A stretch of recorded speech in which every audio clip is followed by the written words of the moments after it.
So recently we asked you guys to submit videos to TYT Sports. We wanted to see if we could find a World Cup correspondent across the world. We've already got a great one here in Francis. You should check him out on TYT Sports. Well, you guys submitted a bunch of videos and they sucked. Now, I love you guys. Thank you for trying.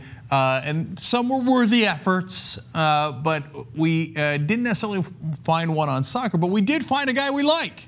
So it turns out, kind of interesting. You could be out there somewhere. You send us your video through feedback@tytnetwork.com, and we might pick you up. So now Josh Gibbs is a Marine, and he started sending us videos about soccer, but he doesn't know what the hell he's talking about in soccer. So I said, hey, Josh, why don't you send me one about football? And he did. We kind of liked it. So we're going to show you Josh's video. You tell us if you liked it, if you like Josh, if he's a keeper or not. And meanwhile, keep sending the videos at feedback@tytnetwork.com. We're definitely looking at them. We're definitely interested. And check out Josh now. Good afternoon, TYT. It's Joshua Gibbs coming to you live from New Orleans, Louisiana. Well, I guess technically it's not live since it's this video that I'm emailing to you, but, you know, the hell with it. Let's just say it's live. Anyway, I'm responding to an email I got from your sports producer, Mr. Jason Rubin, who said he wanted to see a Super Bowl prediction video. Well, first of all, I really appreciate you guys taking a look at my stuff and humoring me with saying that you enjoyed them. So let's get on with the show. Before I tell you who's going to win the Super Bowl, let me tell you who's not going to the Super Bowl. First, Colin Kaepernick and the 49ers. Now, why is that? Well, because they're going to be without linebacker Navarro Brown, for one, and Justin Smith is super old. He's 34. Now, there's another reason why. Mobile quarterbacks are a coin flip. Michael Vick says that he's the one who innovated the mobile quarterback. Yeah, well, how many Super Bowls did he win? You know what? Let's just skip that question. Here's the thing. A guy like Colin Kaepernick, the Squidward lookalike, what he'll do is he'll do a three-step drop. He won't see an open receiver, so he'll tuck the ball and run. Oh wait, did I say tuck the ball? I'm sorry. I meant hold it out like this. So he gets about an average of 3 to 5 yards every time he does this. Now, I personally would rather have a quarterback like Dan Marino, who sits in the pocket, does his three-step drop, and then stays in the pocket looking for the open man, and gets an average of about 11 to 13 yards per reception.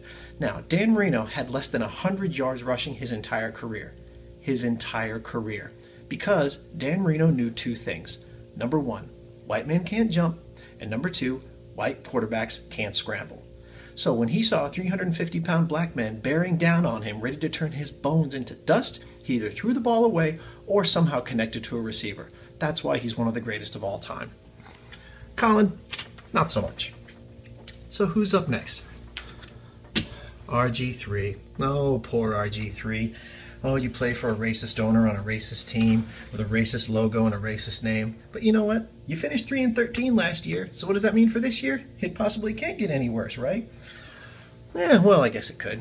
Alfred Morris, your running back? Who knows where they're going to do.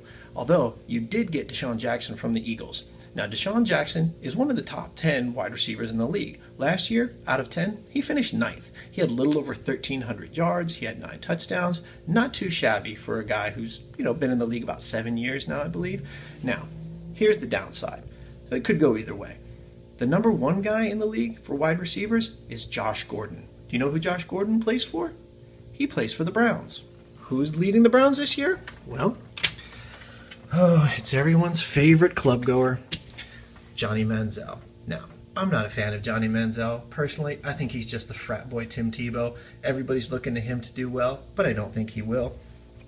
And here's why he's not going to do well. Remember that guy Josh Gordon we were talking about just a little bit ago? Number 1 wide receiver in the league last year.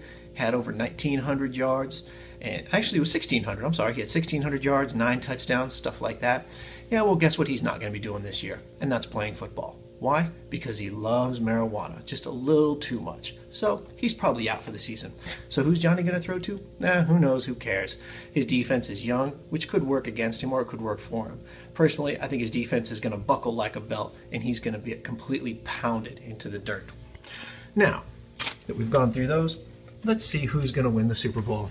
I think it's going to be between 2 teams, the Saints and the Colts, as if the New Orleans backdrop couldn't give it away. Now, why do I think it's going to be these 2 teams? Andrew Luck on the Colts, maybe a little jealous of Russell Wilson. He was the first QB in the 2012 draft with a Super Bowl win, so he's looking to exact a little bit of revenge. The Colts also drafted Hakeem Nicks, who's a really great wide receiver.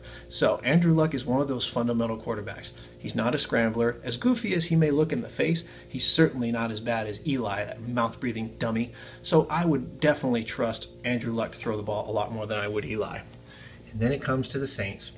Now, don't get me wrong, I am not a Saints fan, but I have never lived in the city that loves its professional football team more than New Orleans does. These people are die-hard Saints. I'm talking black and gold is bled all over Bourbon Street. And you can't bet against Drew Brees and Sean Payton. They are a lethal combination. Chalk that up to the Saints also added Champ Bailey to their squad this year. And who knows? Once Rob Ryan's defense catches up to that high-powered offense, who knows what they're going to do. And I'd love to see a rematch of the Saints and Seahawks that we had last year. Seahawks came out of it, and they ended up winning the Super Bowl last year. Don't think that's going to be the case this year. I think the Saints are going to take it.